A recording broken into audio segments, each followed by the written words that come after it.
11th और 12th number नहीं निकलेंगे, निकलेगा 11th एंड 12th नंबर का एवरेज,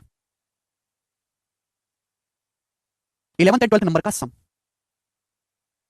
ध्यान सुनिए, बिल्कुल अच्छा डाउट पूछा है। देखो दोस्तों, अगर आपसे सवाल में ये पूछा होता कि, सवाल ये भूल जाओ क्या दिया, सवाल ये होता कि 22 संख्याओं का एवरेज 37.5 है, जिसमें पहली 12 संख्याओं का एवरेज 40.6 है, लास्ट की 12 संख्याओं का एवरेज 35.4 है, तो आप तुरंत कह देते सर 22 संख्याएं हैं और पहली 12 लास्ट की 12 हो गया 24, 12 12 हो गया 24, तो सर 11वां 12वां नंबर दो बार काउंट हो गया। ये 11वां नंबर 12वां नंबर शुरुआत की संख्या में भी आ गया, ये 11वां 12वां नंबर लास्ट की 12 संख्या में भी आ गया, दो बार काउंट हो गया 11वां 12वां नंबर। इन 11वें और 12वें नंबर की वैल्यू अलग अलग नहीं निकाली जा सकती, 11वें और 12वें नंबर का योग पूछा जाएगा, योग क्या होगा बताओ, कैसे निकालते आपसे। देखो 22 संख्याओं का एवरेज 37.5 है, तो मैंने मान लिया कि माना हर संख्या 37.5 है, 11वीं संख्या भी 37.5 है और 12वीं संख्या भी 37.5 है, तो इन दोनों का योग आ जाएगा मेरे दोस्तों, ये दोनों का योग आ जाएगा कि नहीं। आप बोलोगे हाँ जी सर, 11वीं संख्या भी 37.5 है, 12वीं संख्या भी 37.5 है, आपने तो हर संख्या को 37.5 मान लिया, 37.5 से कंपेयर करके हम डेविएशन निकालेंगे, ठीक है ना। 37.5 मेरे प्यारे भाई, तो 11वीं संख्या भी 37.5 होनी चाहिए, 12वीं भी 37.5 होनी चाहिए, है ना। एवरेज मतलब हर संख्या को 37.5 मान लिया हमने, तो 11वीं 12वीं संख्या का योग होना चाहिए, बट क्या ये सही है? नहीं। 22 संख्याओं के एवरेज 37.5 है, जिसमें से पहली 12 का 40.6 कितना ज्यादा है, 12 संख्याओं के एवरेज 3.1 ज्यादा है, लास्ट की 12 संख्याओं के एवरेज 35.4 है, 2.1 कम है, 12 संख्याओं के एवरेज 2.1 कम है, तो डेविएशन आया मेरे दोस्तों यहाँ से प्लस का 12, ये जो भी डेविएशन आया उसको हम एज इट इज जोड़ देंगे ना, प्लस साइन को रिवर्स नहीं करना है। तो 11वीं 12वीं संख्या का सम ये होना चाहिए, बट ये नहीं होगा, ये इससे 12 एक्स्ट्रा, तो 37.5 प्लस 37 75 प्लस 12 87, 11वीं 12वीं संख्या का सम 87 आ जाएगा, 87। ठीक है बच्चों, वो तो चेतन बता दिया हमने, ओके। ठीक है बच्चों, आपसे ये पूछा होता कि बताओ 11वीं और 12वीं संख्या का औसत बताओ, 11वीं और 12वीं संख्या का एवरेज बताओ, एवरेज। देखो यहाँ पे हम डेविएशन का साइन एज इट इज इसलिए ले रहे हैं क्योंकि यहाँ पे ओवरलैपिंग हो रहा है, अगर ओवरलैपिंग वाला सवाल नहीं होता ना तो डेविएशन को बैलेंस करना पड़ता, साइन को रिवर्स करना पड़ता मेरे प्यारे भाई। अगर आपसे यहाँ पे पूछ लिया जाए कि 11वीं और 12वीं संख्या का औसत बताओ, तो बच्चों ऐसा नहीं है कि 11वीं 12वीं संख्या का औसत निकालना है, तो आप देख आपने क्या निकाला, 11वीं 12वीं संख्या का योग आ गया, तो औसत क्या होगा, 87 को 2 से भाग कर दो, 43.5, 11वीं और 12वीं संख्या का एवरेज आ जाएगा। लेकिन आपको ये करने की जरूरत नहीं है, आप मुझे एक बात बताओ, 22 संख्याओं का एवरेज 37.5 है, तो 11वीं 12वीं संख्या का एवरेज भी 37.5 ही होना चाहिए। अगर 22 संख्या एवरेज निकालना है तो डायरेक्ट एवरेज पे टेक करो, 22 संख्याओं का एवरेज 37.5 है, तो इन दो संख्याओं का एवरेज भी 37.5 ही होना चाहिए, दो संख्याओं का एवरेज भी। लेकिन जब हमने एवरेज से कंपेयर किया, डेविएशन आ रहा है 12, 12 आया है डेविएशन प्लस का 12, 12 डेविएशन आया मेरे दोस्तों, किसमें बटेगा, केक कटेगा तो सब में बटेगा, सब कौन है, दो संख्याएं। अब 11वीं 12वीं संख्याओं का औसत निकाल लो, दो संख्याओं का, तो दो संख्याओं में बांटना है, दो संख्याओं में केक, दो संख्याओं में बांटना है तो बटे दो, डेविएशन 12 है, दो संख्याओं में बांटेंगे, 37.5 में 6 जोड़ूंगा 43.5, तो देखो डायरेक्ट आपने एवरेज निकाल लिया 43.5। समझ में आया कि नहीं?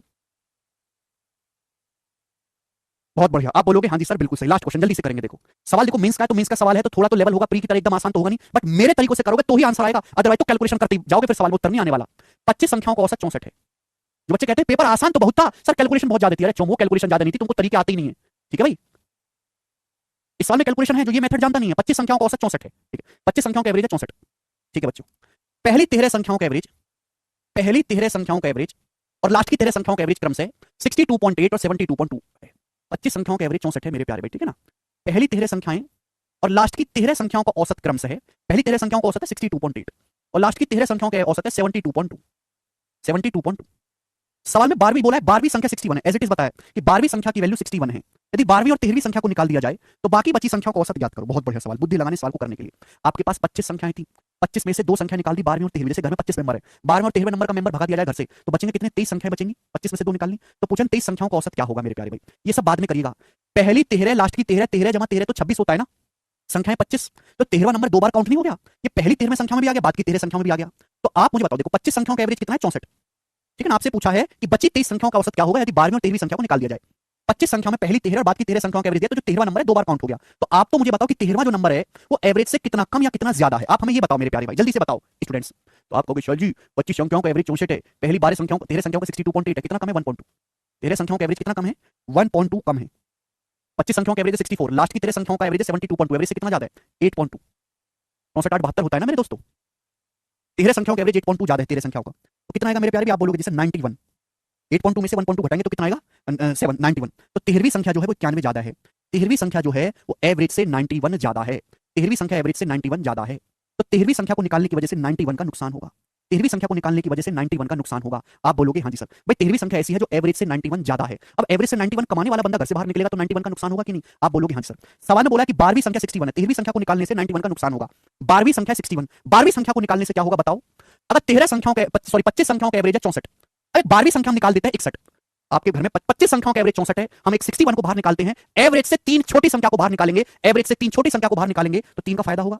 एवरेज से कम कमाने वाला बंदा घर छोड़ के जाएगा, फायदा होगा। 25 संख्याओं का औसत कितना था? 25 संख्याओं का औसत था 64। हमने एक संख्या बाहर निकाली 61, तो एवरेज से कितना कम है? 3 कम है। एवरेज से 3 छोटी संख्या बाहर निकालेंगे, एवरेज से कम कमाने वाला बंदा छोड़ के जाएगा, फायदा होगा मेरे प्यारे में, फायदा। टोटल कितने का नुकसान हुआ मेरे दोस्तों? -91 प्लस का 3 माइनस का 88। तो टोटल आपको 88 का नुकसान हुआ। इस 88 के नुकसान को सारे लोग आपस में बांट लेंगे। लोग हैं कितने? 25 संख्याएं थी, 2 निकाल दी, 23 संख्या आपस में बांट लेंगे, बटे 23। आप बोलोगे हाँ जी सर, कोई प्रॉब्लम नहीं है, कोई समस्या नहीं है। तो आप मुझे बताओ क्या आ जाएगा ये बताओ कितनी बार जाएगा मेरे दोस्तों? तो 23 दिया 69, बचेगा मेरे दोस्तों यहाँ से 19। तो 23 69 19 बचेगा ना, तो 23 8 184, यानी कि 64 में से 3.8 घटाएंगे तो अप्रॉक्सिमेट 60.2। सी ऑप्शन सवाल का आंसर है अप्रॉक्सिमेट 60.2। खत्म। ये मैक्सिमम लेवल है इस टाइप का सवाल जो पेपर में पूछा जा सकता है। मैंने आपको बहुत